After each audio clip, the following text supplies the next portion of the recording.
baby just totally different than who I was. And so I would tell a mother to learn your kids. Learn who they are. Learn what they can do. You know what I mean? Find out what their passions are, their desires, and feed into that. I'm talking about give into that, and don't allow your upbringing to put that on them, because a lot of them can't handle that. And we wonder why a lot of young girls go out here and they lost because they trying to live your life that you put on them. And that one never destined for them. So now I find myself telling my baby, man, why won't you speak up? But I don't realize that I took her voice a long time ago, Hanifa. I took her voice when I used to tell her, shut up, because I'm talking. And I still, do that. You know what I'm saying? Yeah. But she caught the real wrath, of that. So what that mean was, it wasn't no, let's have a dialogue, Mom. Let me tell you, Mom. Let me, you know what I'm saying? Let me explain to you what's going on. It was raised like my mother did. You do what I say, not as I do. You know what I mean? You do what I say. And so raising her like that, now I'm like, Kayla, you got to speak up. You got to say something. You don't you're an adult now. Don't. And she like, Mom, I just don't know, And so I did that. And so we got to make sure that we're pouring into our young ladies. Walk through this stage, ladies. Walk your daughters through the stage. Don't let them leave out here.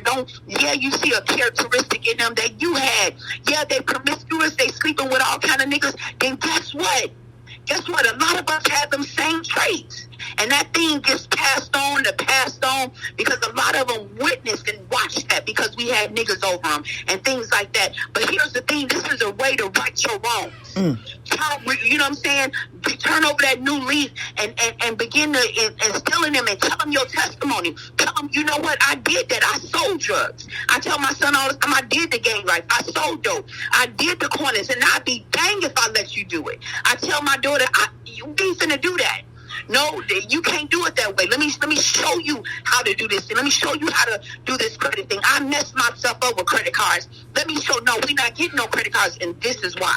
You know what I mean? So you got to you can't just tell them what to do, but you got to give them strong whys. Why? Why you can't do it? So that they know when things come upon them, okay, this is why my mama said that. Okay, now I understand. This is why she did this. This is why, she thought like that. Tell them why. Man, tell them why. You hear that, you guys? Tell them why. Don't just yell at them. Tell them to shut up. Sit down somewhere. Tell them why you doing it. Tell them why you want them to sit down. Tell them why you want to shut up. Like, I really feel that. I'm digging that. Like, I think that's awesome to the why. I think that's really awesome. Really, really awesome advice. And if nothing else, what I really want people to take from this evening is the fact that loving on our own, we need to bring that back. Yes. We need to bring that back. We need to bring that love back. I don't care if you want to call it old school. Guess what? We need to bring back that old school love, because I'm seeing a lot of family members really fall by the wayside. Yeah. And I'm seeing people that I know, I'm seeing their kids fall by the wayside. And a lot of times, I know that a lot of people who are parents, they can only parent from what they know. Just like Sheena, how you just said you was your mom with your daughter. Like that's because that's what you knew. A lot of people don't even, like my mom to this day. My mom ain't never hugged me. Like, girl, I was getting my hair braided by this lady, African lady though, right? Her mom lived in Africa. She answered the phone on speaker. Sheena, I promise you, Lord is my witness. Why the mama just started praying for her daughter? Soon as the daughter said hello, she, Jesus Christ, like just went in on a prayer. You hear me? Like praying for her daughter. My mom ain't never did that for me. Still to this day. But my mother didn't come from. My grandmother was definitely a loving person, but she was the type that'll give you what you want. Say, here you go, sneaking this and that. And my granddad would beat your ass. You know what I'm saying? So she didn't, she was, your mom told me she was locked in closets and all this shit. So now as an adult, I know, like, she was never loved and hugged. So how she gonna know to love and hug somebody? She didn't come from that. So that's why I'm in the position that I am. You know who loving and hugging on their kids? Me. You know who I check on my kids? My kids will be down here asleep. I come down here, look at them while they sleep, girl. I'll be praying over my kids because you know what? I am responsible for these souls. I'm responsible for them up until a certain point. I know that, but I'm still trying to make sure I instill things in them. I still want to keep them on the prayer list. I still want to make sure they're in the presence of the Lord. I still want to make sure they covered in the blood of Jesus. This is what I want to make sure. I want to make sure that no matter where they go, Jesus is like a credit card. He's accepted everywhere. That's period. And that's what I want to do for my children. And that's what I am doing. Like I do find myself like I have that habit though, Sheena, like of that like I spoil baby James, my oldest, I'm not gonna lie. And my middle child, he's so even keeled. But then I see that same pattern I did with baby James. I catch myself from doing that with Journey because she the only girl. And she the baby. You feel me? Easy, ain't it? Man, so it's like, Hanifa, catch yourself. You know, she be like, I want to go to Target. You would think she got some money. My husband be like, he don't buy toys and all that. He ain't doing all that. Like if baby James break his phone, he ain't paying for that. Baby James he took the Xbox in the family room, and if we got like a fireplace, the brick one, girl, and he had it, the game on the mantle. Journey goes in there playing and knocks it down. And guess what? It hits the bottom of the fireplace, you know, where it's brick. Right. And breaks. And guess who replaced it? Me. My husband ain't replacing that. He would have been without a game. Right. So, but I just want to say anything last you want to say before we get up out of here, though.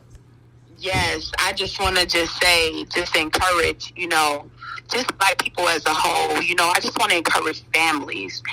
I know that, again, we've had so many hits against us, and I know that every family is different, and I know that people within the family is different. But this is a time like never before for Black people, the Black community, to come back together.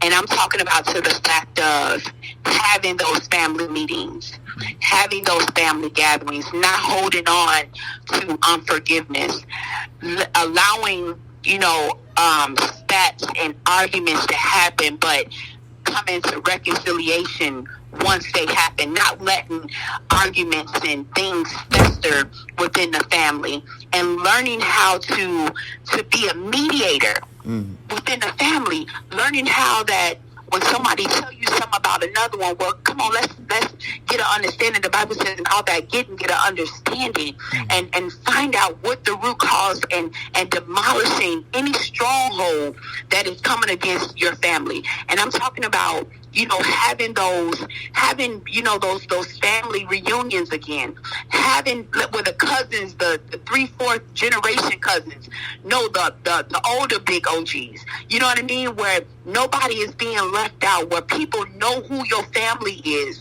you know what I mean, and to the fact of, man, within my family, I moved from Minnesota to Arizona, and my family here,